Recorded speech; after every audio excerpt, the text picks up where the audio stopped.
Eh bien, on constate dans beaucoup de secteurs, effectivement, que les solutions se trouvent dans, on va dire vulgairement, dans l'ubérisation, c'est-à-dire la décentralisation, la distribution, on va dire, du problème et donc des solutions. Et donc, c'est là qu'on crée cette intelligence collective locale qui sera différente, je répète, dans le Tamil Nadu qu'à Bruxelles, mais que c'est cette intelligence collective combinée du public, hein, c'est de vous, de nous, des gens qui nous regardent, des jeunes, des moins jeunes, qui disent on va développer des formes d'intelligence, mais on va se rapproprier le problème. Et donc, et c'est en connectant toutes ces intelligences ensemble, c'est pour ça qu'on a été trouver des solutions dans des pays d'Asie qui n'ont pas grand-chose comme moyen, mais qui ont cette intelligence de fabriquer des petites unités de traitement. Et à ce moment-là, on pourra amener des solutions très spécifiques.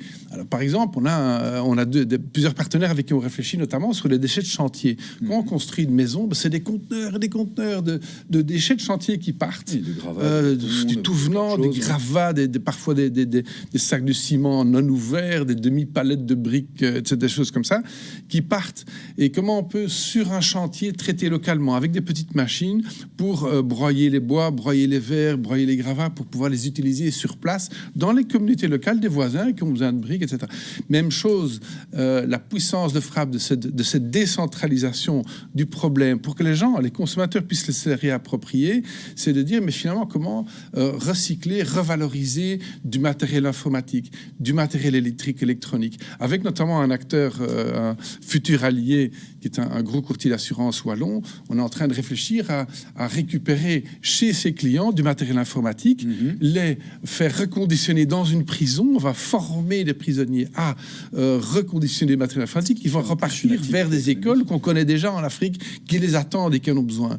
Et tout ce qui n'est pas recyclable part directement vers des gros acteurs comme Umicore qui peuvent récupérer le métaux précieux. Donc il y a moyen, dans des filières extrêmement précises, à travers ce basculement, on va dire... Alors, il y a quelque part, il y a une raison économique aussi, parce qu'après, ils vont tous dire, ouais, mais est-ce que ça rapporte, est-ce que ça coûte pas? Il faut pas cet effet d'échelle.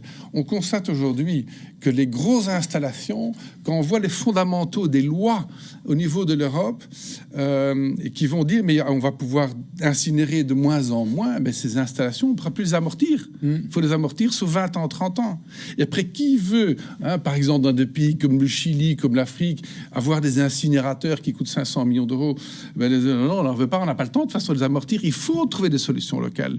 Et les solutions locales sont aujourd'hui économiquement de plus en plus viables grâce à tous ces fondamentaux dont tu nous as parlé, Didier.